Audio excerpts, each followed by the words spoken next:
I'm Kerry Magnus, a holistic psychologist and body talk practitioner from Cape Town, South Africa. I have been wanting to share a bit of information around fear in the light of the coronavirus. There's so much information out there at the moment about what to do physically or around physical health, and obviously this is really important, but it's also really, really important that we look at the fear that people are feeling. While I'm concerned about coronavirus, I'm actually more concerned about the fear because it can really spread like wildfire, even faster than the actual virus can. And I'm seeing the panic and how it impacts people both personally, but also in terms of their relationships with others. And at a time in general in life when our fear is high, I mean, even before and without the coronavirus, this is possibly a really good opportunity to learn how to be with fear in a way that feels empowering rather than disempowering. So I wanted to just talk about the fear, but also provide a few ways of being with the fear to manage it and to help you to feel more empowered if this is something that resonates with you. So what's really important is that fear is a normal emotion. It is, we need to have fear. It is a valid emotion. Without fear, we would do silly things that would result in us harming ourselves or perhaps even killing ourselves.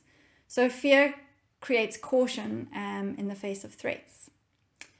And all our emotions are on a spectrum. We're wanting our fear to just be in a balanced place on that spectrum so that we do remain cautious and not do silly things, but we don't want to go over to the paranoid side. Paranoia can result in a great sense of separation and a deep sense of isolation and being really overwhelmed, feeling really small. So a lot of the feelings that you may have felt as a child. So fear itself is something that is good. And so we could start off with making friends with our fear. And I know this sounds a bit silly, but the best way to be with an emotion, to not feel controlled by it, is to acknowledge it. Unfortunately, most of us have learned to suppress fear because we see it as a bad thing. And so we tend to do a lot, get really busy so that we don't have to feel. We disconnect through watching TV, escaping in various ways. Many of our habits are coping mechanisms to avoid feeling fear. And the problem is that the fear doesn't actually go away. It simply gets suppressed and it just comes up again and again and again. And we just repeat these old patterns and coping mechanisms. And we actually start to become afraid of our fear, which creates a vicious cycle. So I'd like to help you today to realize that fear is not something to fear and that we can work with our fear in a way to actually become very empowered and to take care of ourselves. All right. So we'd start off by just actually changing your perspective towards fear and acknowledging it and kind of what's really important is to recognize when it's in your body. So many of us go into a fear state without even knowing we're doing it because it's so natural to do, or normal rather. It's such a default. So recognizing when you've gone into a place of, usually it's contraction, shoulders tight, the heart races a little bit, there's a closing down in the throat, a feeling of a rock in the stomach. It differs for everyone, but just becoming conscious of when you've gone into that place. Okay, this is a place of fight and flight. It's when your nervous system has been activated because your brain believes that there is a threat to be faced and to be dealt with. So when you recognize the fear, step one, then to acknowledge it and go, oh, okay, I'm feeling fear. It's okay to feel fear. I'm allowed to feel fear, but I don't have to be overwhelmed by it. Secondly, once you become conscious of your fear, is to ground yourself. To go and stand, preferably outdoors or on a natural surface. But you can even do this indoors as long as you are very connected with your feet.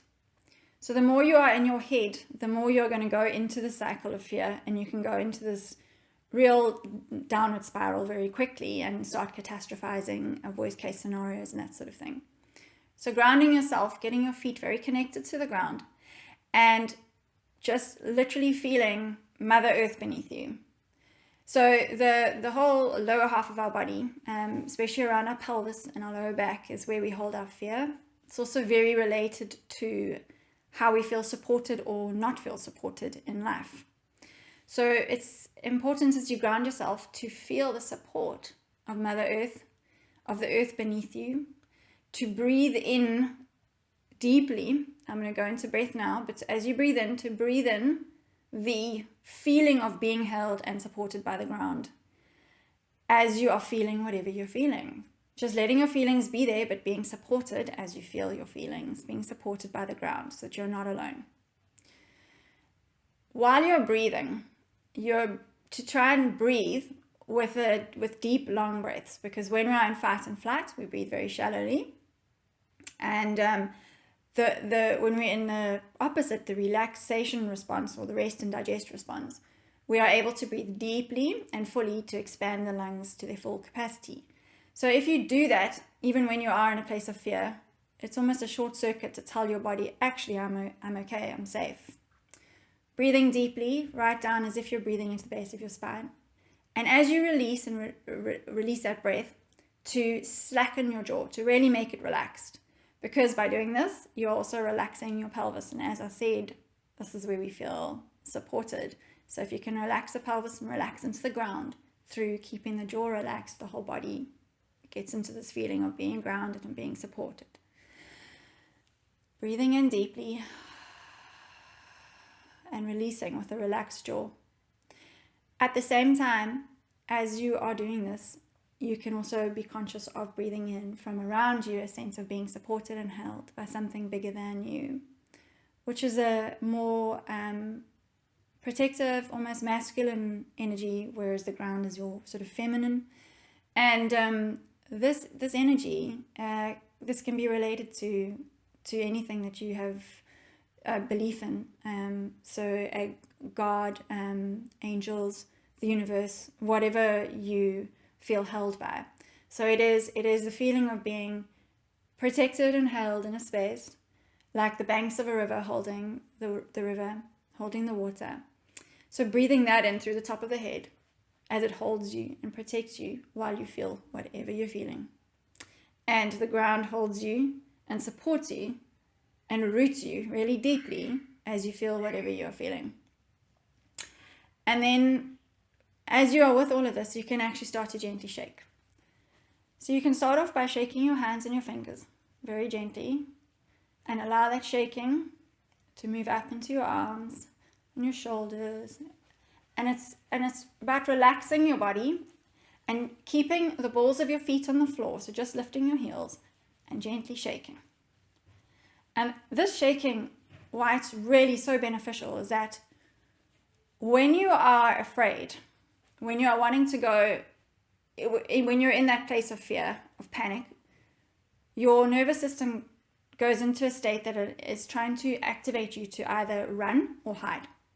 And generally, especially now when we're in maybe self-quarantine, or just keeping at home as much as possible, we can feel very trapped. And there's no way to run, no way to fight. We may become irritable and argue. That's where that can come out. We just feel full of wired energy, and that feeds our anxiety. This is all because the nervous system has been activated. When we gently shake like this, it actually allows all this energy to be released. It allows that tension, that nervous tension, to be released from the body. This is particularly supported if you are breathing deeply, if you are connected to the ground, and if you are connected to something greater holding you and supporting you. You can shake for as long or as little time as you feel is necessary. And when you stop, just really ground yourself again and feel into your body. And you should feel like an almost gentle buzzing in your body, which is all the energy that has been mobilized. Now, here's a really important thing as well. When we feel fear and when we are in fight and flight, our bodies are not very well resourced to fight an infection or to support us, and the immune system is dampened in that state.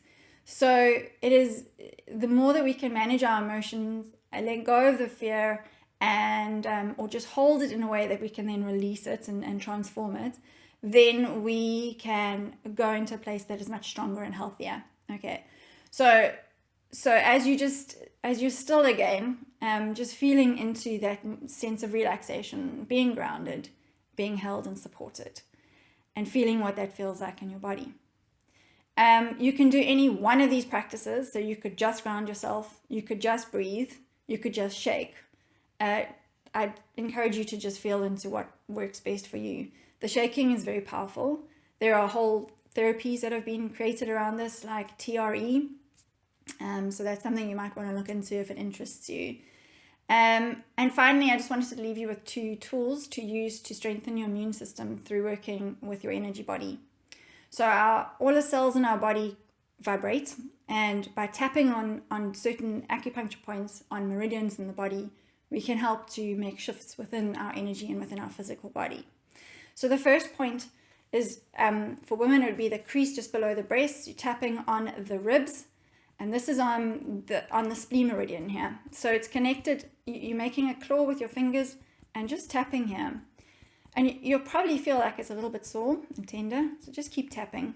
This is related to your immune system and your lymphatic system, so this will support that.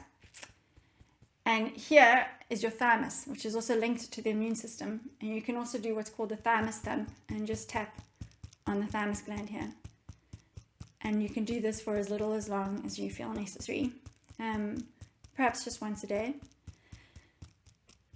So there you go. These are tools I wanted to share with you so that you can feel a little bit more empowered. This is a time to remember that we are not alone. We are not disempowered. Our bodies are incredible. If we can mobilize the strength of our bodies and our healing capacities, they're really amazing. And this is also a very good opportunity to learn how to be with your fear and to not become overwhelmed and disempowered by your fear, and to learn that fear can be very healthy in that it helps us to be cautious as long as we don't go into paranoia and overwhelm. Right, so I really hope that this serves you all well, and take care.